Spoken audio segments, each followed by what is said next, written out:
now enjoying your lunch, we want to take this opportunity to also continue our trauma summit. But at this time, I want to just remind each and every one of you that we would not be here today without the support of our tribal partners. The Muscogee Creek Nation has been an important partner in this work, and I want to thank them right now.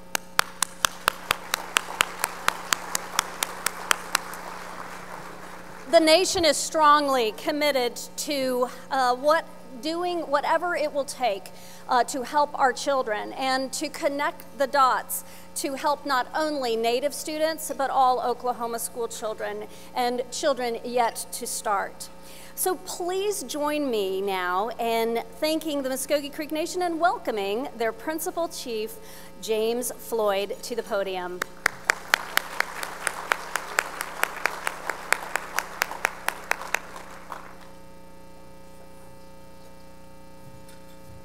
Thank you, Joy, for the introduction and for the opportunity to speak to you today. I kind of feel a little out of sorts. Usually I'm right before lunch, and so I can sense the tension in the room as everybody wants to eat. So I just feel relaxed here today. So now you can eat, and we'll both be good. But, you know, I feel honored to be invited here today to speak, especially at the invitation from the Oklahoma State Department of Education. And at this particular conference, it's very personally meaningful to me and my wife, and so it's, you know, again, a pleasure. While I'm talking about my wife, I'd like to introduce my wife, Carol, she's with me today. She's a retired educator, so I had to make sure that I put that plug in there, and so hopefully with her input, I can make some remarks that have some meaning during this time. I also want to thank each one of you that are here today, because the commitment that you bring as educators and community leaders and community volunteers is so important that it's making, you know, helping us reach the goals that we need to make our schools safe and supportive environments for every child. So thank you very much for being in attendance today. It's so good to see this size of crowd. I commend you for taking this opportunity to better understand the complexity and nuances of adverse childhood experiences so that you can provide a path toward resilience and hope for thousands of Oklahoma children affected by trauma. As our state works to increase access to provide high-quality education for all children, ensuring a foundation of safety, understanding, and caring is paramount. I am here today because I strongly support the efforts of my staff. My Secretary of Education, Greg Anderson's here, and his staff, and I want just make sure that they feel supported because we're dealing with issues back home just like you are in your communities. And so to make this conference a reality, again, I owe a lot of thanks to them for being a part of this, so mado to all of you. In Oklahoma, more than half of school-aged children have ACE scores of 3 or higher. Now, you may have already heard that this morning. It means that they have suffered at least 3 traumatic experiences, ranging from chronic hunger to abuse to having an incarcerated parent. Having an ACE score of 3 or higher is strongly associated with negative long-term health outcomes, including disproportionately high rates of divorce, depression, and violence. The 39 tribal nations of Oklahoma have a collective population approaching 1 million enrolled tribal citizens. More than 130,000 Native American students are enrolled in Oklahoma's public schools, a higher amount of Native students than in any other state in the country. The Muscogee Creek Nation, with all tribal nations, their communities, and their students throughout Oklahoma, are no strangers to this reality of trauma, but remain committed to promoting and supporting trauma-informed approaches and professional development at this most critical time. providing effective corrective and restorative assistance to those affected by trauma requires adequate resources, including time, staffing, facilities, and funding. In our history, the Muscogee Creek people were some of the first Native Americans to have contact with Europeans. Our experience was that we were labeled as savages, uncivilized, and in the way of expansion. We endured government actions that caused a loss of our culture, religion, traditions, and ultimately our lives and our lands. Partially because they didn't try to understand us as people. We already had a very deep religious practice. We were governed by our own laws. We lived in a supportive society where our people were related by clans, communities, and towns. Our trauma left a hole in our souls that has never been healed to this day. In addition to the common sources of the trauma that all families face, our tribal citizens have additional issues.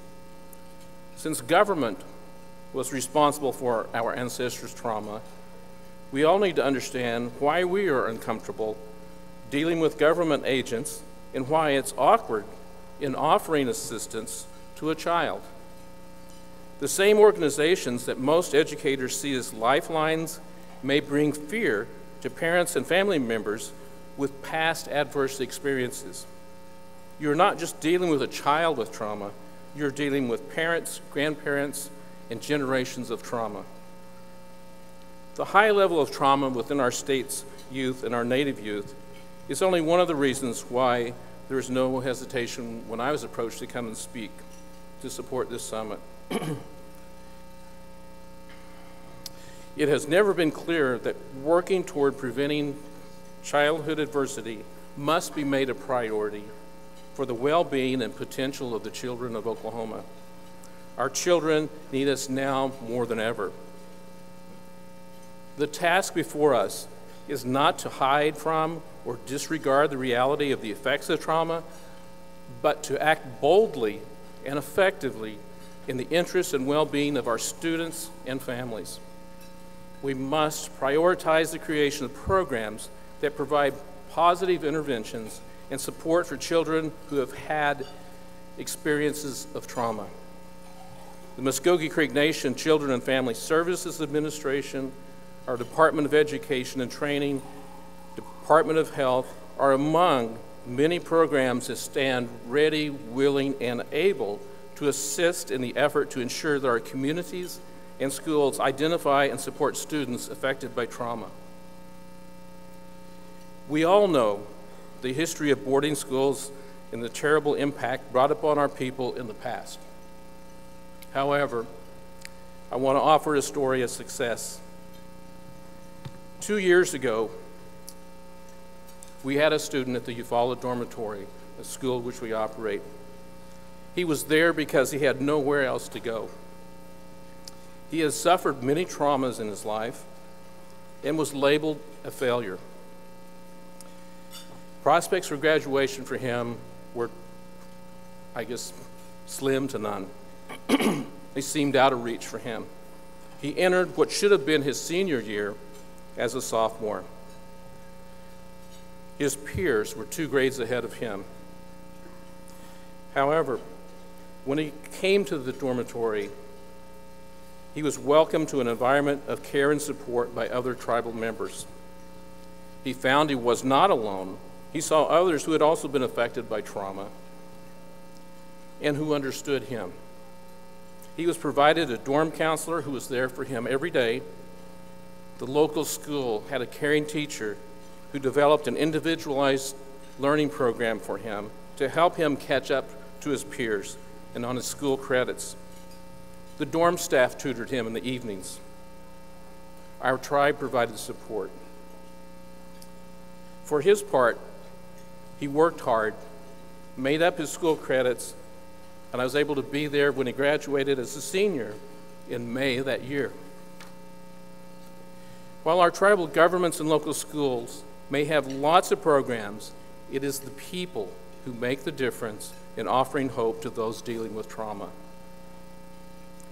In a recent 60 Minutes episode, Oprah Winfrey said, "If you don't fix the hole in the soul, the thing that is where the wound started, you're working at the wrong thing." She goes on to suggest that instead of asking what's wrong with the child, we ask what happened to that child. We then use resources to address what happened to that child. Oprah herself found refuge for her in school. She was a victim of trauma herself. The school provided the comfort and security that she needed. That refuge helped her become the success that she is today. So I want you to think about the impact that you have and how you can contribute to your students' successes. In a sense, Oklahoma is a whole state facing trauma. The statistics clearly show us in a really bad place in a lot of ways. But coming together today is crucial in offering hope that things will be better in the future. This is a start, but this one meeting is not enough. I look forward to the future when efforts in this area can continue, but in the meantime, we can start today by being more understanding of the traumas facing our students and our own families. My challenge for all of us today is to be the person who works to understand our children's trauma and makes the commitment to our children, schools, and communities that we will be the change to lead the improvement for a better future for our children. Again, thank you for providing me a few minutes to provide a perspective from the nations of the state of Oklahoma. Mado.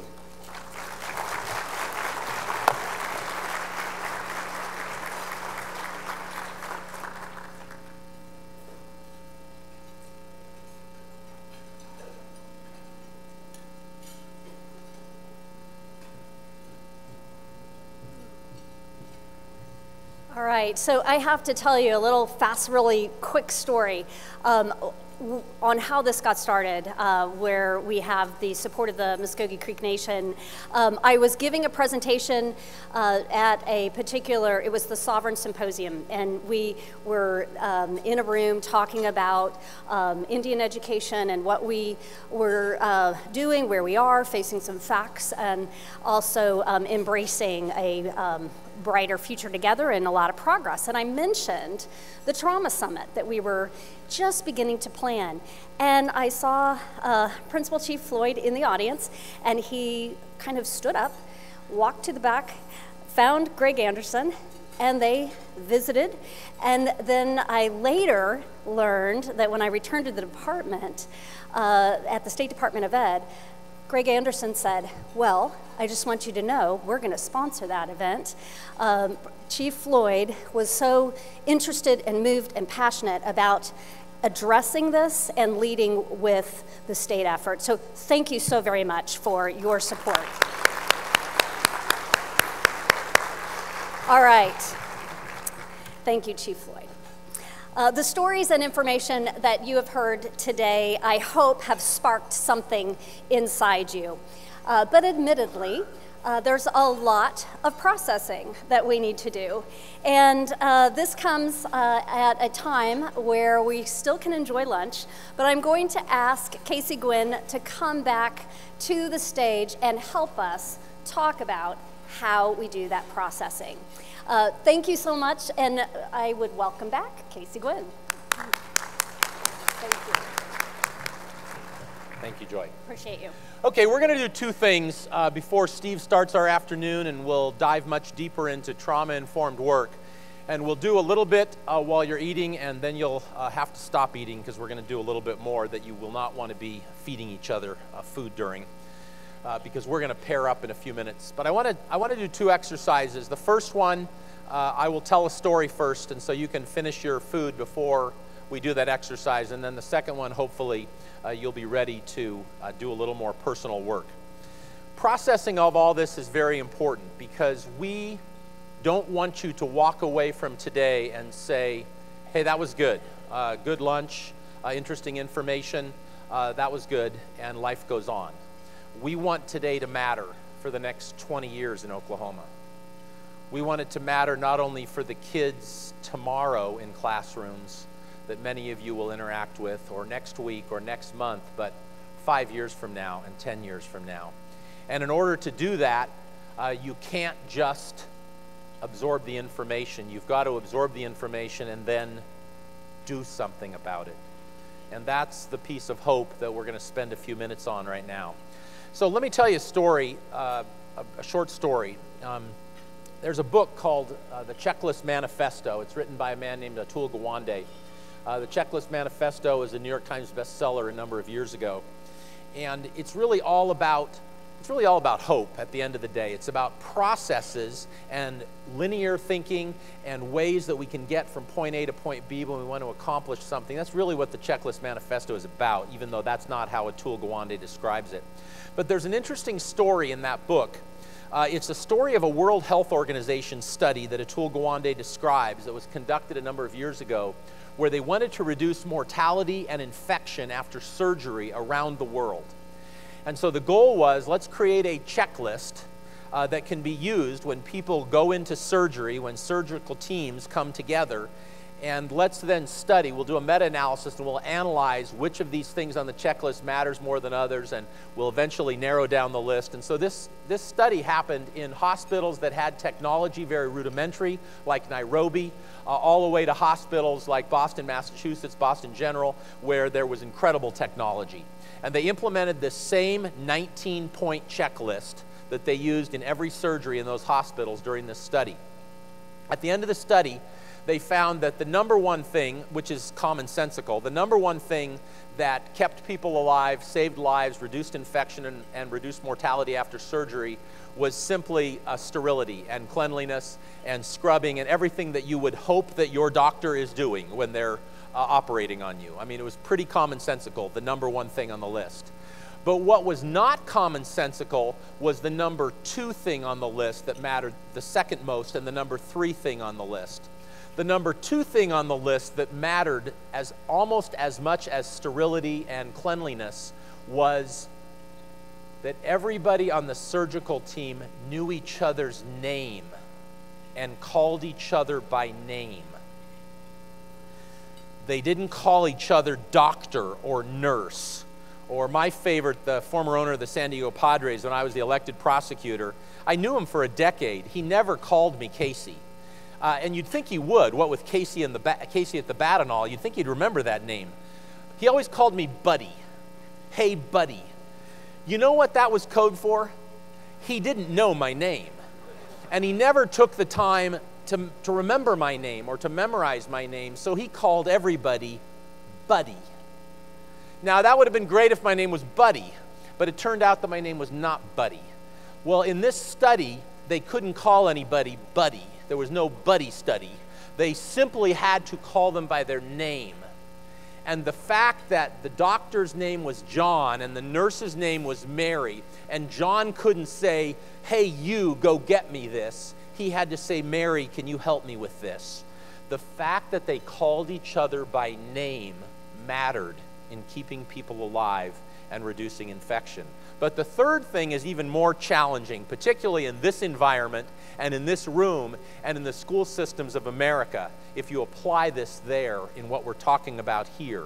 And that is the thing that mattered almost as much as names was, they had equal power in the operating room to hold each other accountable for any compromise of cleanliness or sterility. The nurses had the same amount of power as the doctors. Now, I don't know if any of you have ever been in an operating room or spent much time in a medical setting, but doctors are God and nurses are not God. And when the doctors were up here and the nurses were down here, people died at a higher rate than when the nurses could say to the doctor, John, you just touched that lamp. You need to go re-scrub and re-glove.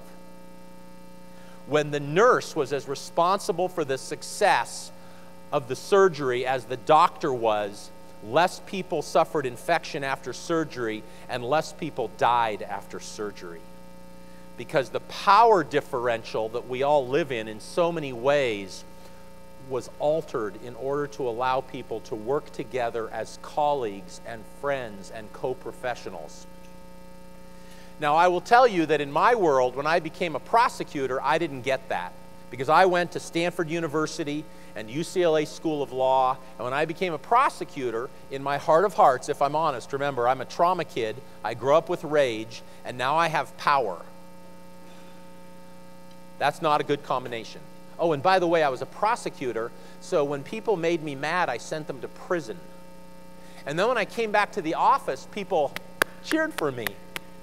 It was a great deal. I could still have rage. I got cheered for when I sent people to prison, and I saw myself as up here and other people were down here.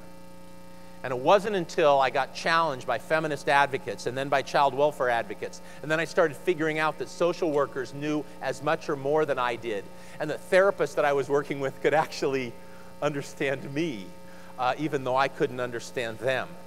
And we started realizing that we needed to work like this instead of with me up here like this. And as I started to work with others like this, I got healthier. And their power helped me. And I had an advocate look at me, African-American leader in San Diego in 1987, and say, "You need me in your life because you're an idiot." And I will tell you that that was not the best come-on line for relationship building. But then she said, her saving grace was, she said, "And I need you in my life." And I will tell you that Ashley Walker became one of my best friends, and today she's the chair emeritus of the board of Alliance for Hope International. She's been the chair of our board for 20 years and one of my best friends. Relationships, relationships, relationships. Not power dynamic relationships, just relationships. So this is your first exercise.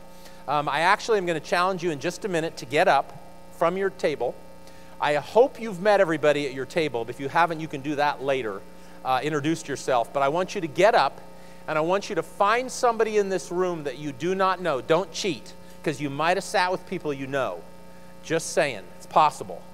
But if you get up, I want you to find somebody you do not know, and I want you to share who you are, where you're from, what you do, and then I want you to think of one thing that inspired you or challenged you so far today, one thing that you know that you need to apply, and I'm going to show you how to apply it in a few minutes, but one thing that you need to work on.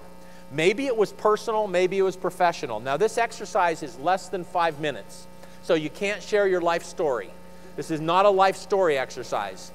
This is not everything you think of that you've thought of, that you heard this morning. It's just one thing, who you are, one thing, and I want you to meet each other. And by the way, when you meet that person, practice remembering their name, okay? Practice remembering their name.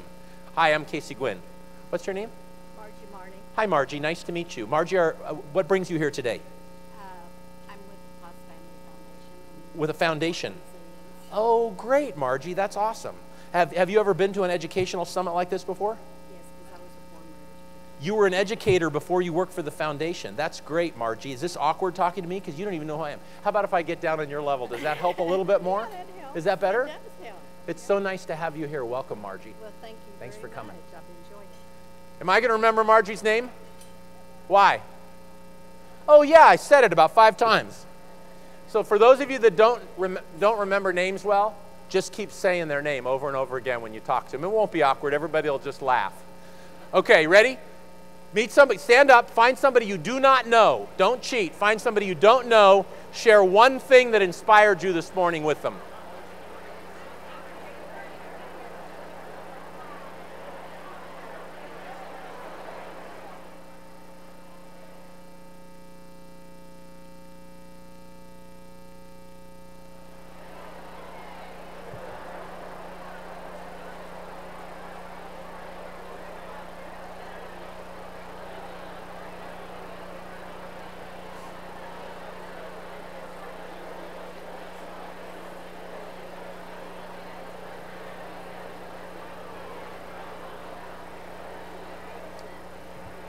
you. I don't know you.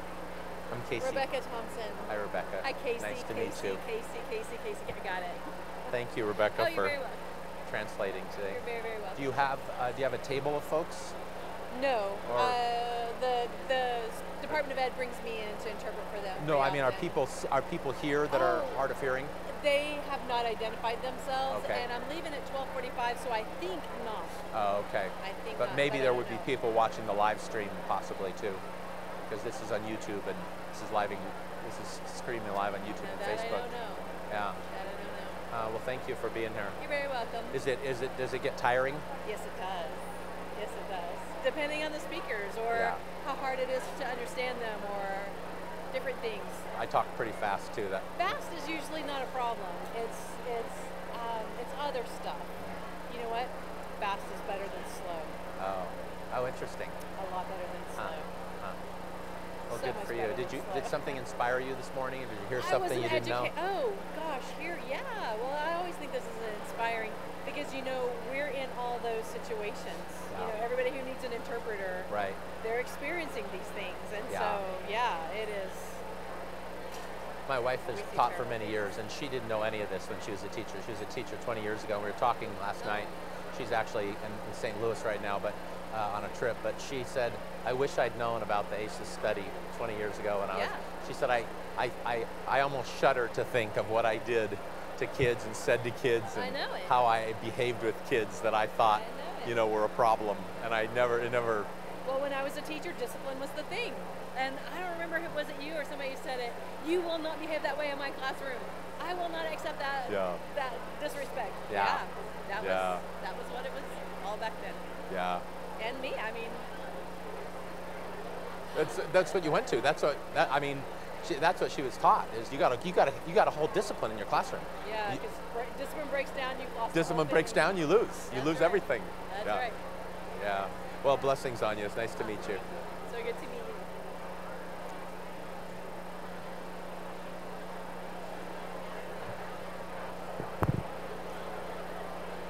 Okay, just about one more minute.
Okay.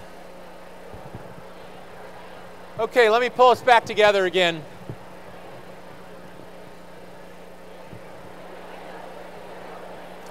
Let me pull us back together again. If you can grab a seat.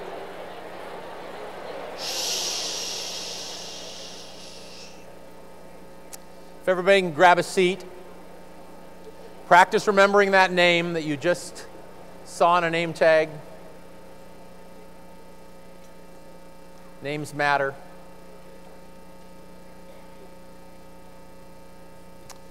But as we go this afternoon, as you continue to process the things that you heard this morning, and we talk about the beginning of the application journey this afternoon, I really want to challenge you to continue to think about the relationships that are going to be critical for starting to make change in your school or in your school district or in your classroom? What are the relationships going to need to look like that are necessary to this? I was talking to my wife last night. She was a teacher for many years, elementary school teacher, and she now works with seniors. She actually teaches an evidence-based program for Alzheimer's and Parkinson's patients called CYTO, trying to regain some brain function in elderly Alzheimer's and Parkinson's patients. And she said, reflecting back on her teaching years, I wish I had known what I know now about trauma and ACEs and hope 20 years ago. She said, I would have taught differently. She said, I was raised in a generation where I was told, discipline, discipline, discipline. And if you don't keep control of your classroom, all will be lost. And she said, that was my primary goal. And every time I had a child that misbehaved or that acted out or that did something that I did not appreciate or that annoyed me, I went with discipline. And she said, I am almost certain now that I could have picked out every high ACE scored kid in my classroom if I had known that there was such a thing. I wouldn't have even needed to administer the scale. I just could have picked them out, but I didn't know anything about ACEs. I didn't know anything about the impact of trauma. And she said, it almost makes me want to go back to teaching, even though she's way out of teaching, to go back to teaching to get a do-over in this. But we have a chance to have a do-over. Everybody in this room has a chance to have a do-over and to take all the good things you're already doing and build upon them and bring this framework in. So this is one more exercise I'm going to have you do before we take our break, and then Steve jumps into the afternoon with us. We've heard about the science around hope: willpower, way power, goals, motivation, which is agency, and pathways thinking. But I want to give you a little exercise and have you do an exercise that shows you how that works right now. I want you to experience it personally.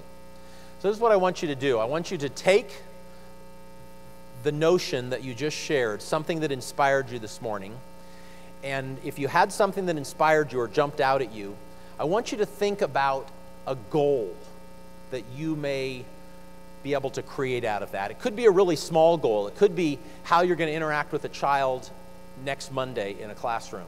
It could be what you're going to do in a teacher's meeting when you go back, or it could be what the school district, what you want to be a part of in getting a school district to start doing more training and education and all of this that the superintendent is challenging everyone on here today. Or it could be something very personal. It could be something personal that inspired you. I'm going to go home and affirm my children, not for something they do, but for who they are, a character trait I see developing in them. Or praise them for something that I would normally just focus on the bad stuff they've done instead of something good that they did. Maybe it's a small goal like that. I don't know what the goal might be, but I want you to think about what inspired you that you just shared.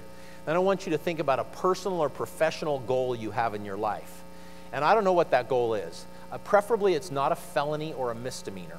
Preferably, it's not a crime of any kind. We don't want you sharing those kinds of goals. We want you to share a goal that is life-giving and affirming and encouraging, and that puts you forward and connects to other people. So think about a goal, personal or professional. And then in just a minute, I'm going to ask you with another person to share that goal, and then to share one practical step you have to take toward that goal. Personal or professional goal, and one practical step. Not every step. There may be 20 steps in that journey. I just want you to think about one step that you have to take and be willing to share that. Are you with me? So this is what I want you to do. Yes, this is going to get somewhat intimate. I want you to pick a partner, one partner. I want to try to do one-on-one. I literally want you to turn your chairs. I want you to turn your chairs so you're facing each other. So if I was doing this right here, we would turn and we would face each other. And we would talk directly like this. Thank you.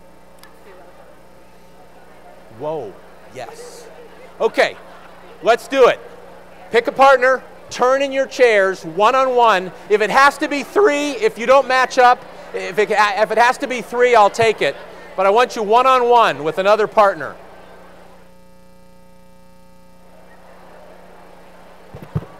Face each other. Introduce yourselves if you haven't. Shh. Okay, here we go. So we've learned a lot about how we connect humanly with each other. So I want to challenge you in this little exercise. Eye contact, open body language. I know how I know what it feels like. By the way, if anyone is wondering what I'm talking about, this is not open body language. Open body language. And I want one person at a time. So I want one person to do both. Share one personal or professional goal. This is about a 3-minute exercise. No life stories.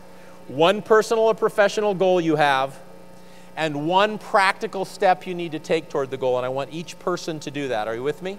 Okay, ready? Go.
Okay, about 1 more minute.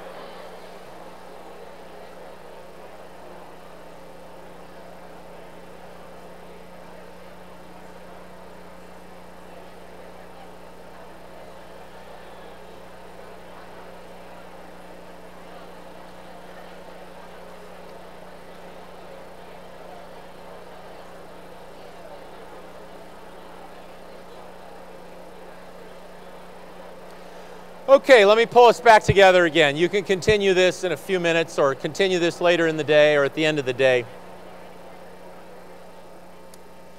This is a big room.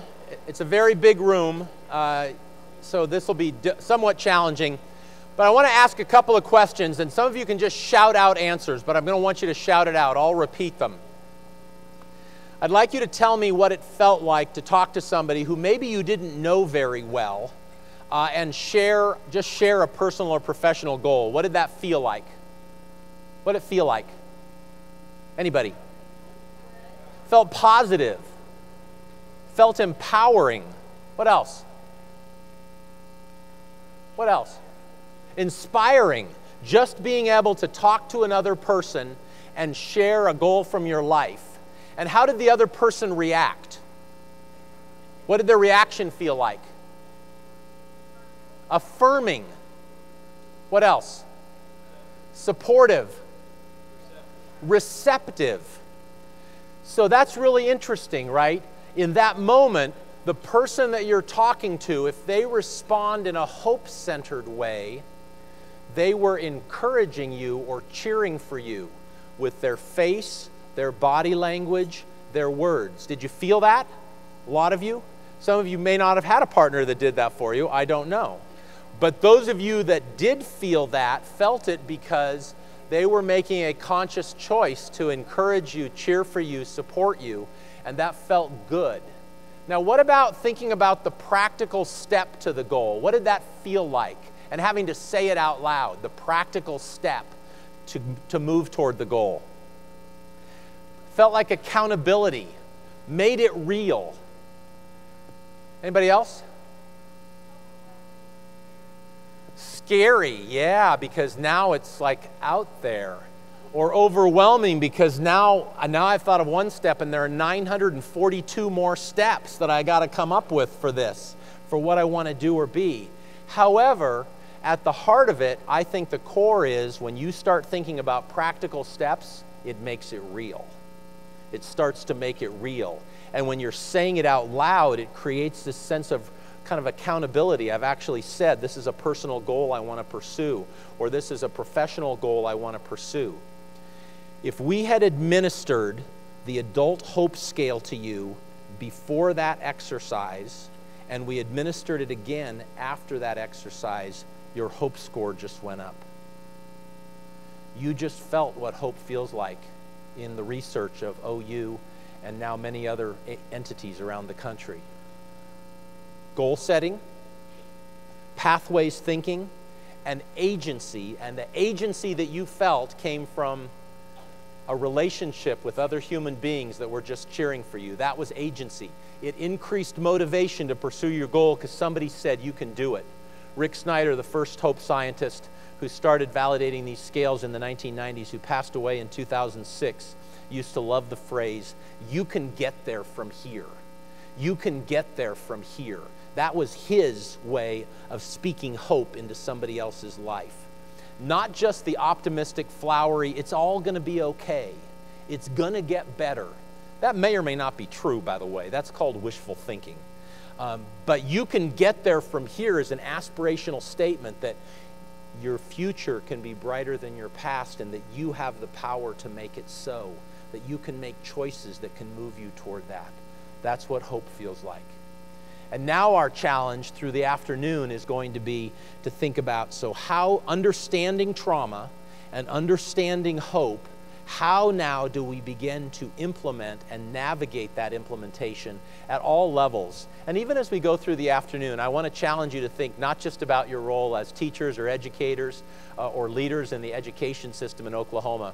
As Steve moves us into the afternoon in a few minutes after our break, I want to challenge you to think about, how's it going to impact your personal life? How's it going to impact the way you deal with your children or your grandchildren or other kids in the neighborhood or co-workers or others around you. I will tell you that when I share my story of growing up with rage from childhood trauma, I just shared one in a law enforcement conference in a state that shall remain nameless, and a police chief of a major city came up to me and said, he went like this as he came up, introduced himself, and then he looked like this.